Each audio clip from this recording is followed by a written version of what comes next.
మొత్తానికి నేను కూడా బ్రెడ్ కేక్ నేర్చుకున్నాను. ఎందుకంటే నేను కూడా క్యారమిల్ బ్రెడ్ పుడింగ్ ట్రై చేశాను. సూపర్గా వచ్చింది.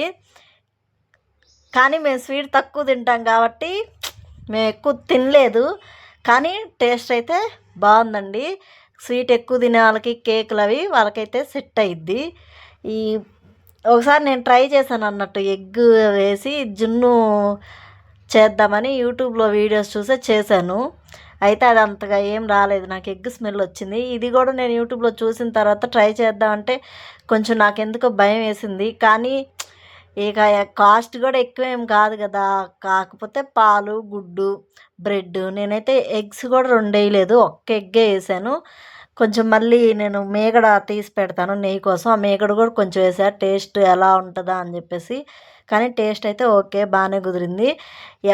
ఈ వీడియోస్ చూసి ఎవరో చెప్పారు కదా మనం కూడా చేద్దామని అనుకోకుండా అది మనం తింటామా తినమా, ఒకవేళ తినకపోతే వేస్ట్ అయిపోతుంది. అది ఒకవేళ ఎక్కువ కాస్ట్ అనుకోండి, ఎవరు తినకపోతే వేస్ట్ అయిపోతుంది కదా. అలా ఆలోచించుకొని మీరు ఏదైనా ట్రై చేసేటప్పుడు ట్రై చేయండి. ఇక నేనైతే మాత్రం మొత్తానికి ట్రై చేసిందైతే వర్కౌట్ అయ్యింది. 99% అయితే హోప్స్ పెట్టుకోలేదు, వస్తుందనే అనుకోలేదు. కానీ లాస్ట్లో వచ్చిన తర్వాత మాత్రం ఓకే, మనకు కూడా కొంచెం కేకులు అవి ట్రై చేయొచ్చు మనం కూడా అనిపించింది. నిజంగానే పర్ఫెక్ట్గా వచ్చింది. నాకే నమ్మలేకపోయాను అన్నట్టు, ఏంది నేను ఇంత బాగా కేక్ చేశానా అని.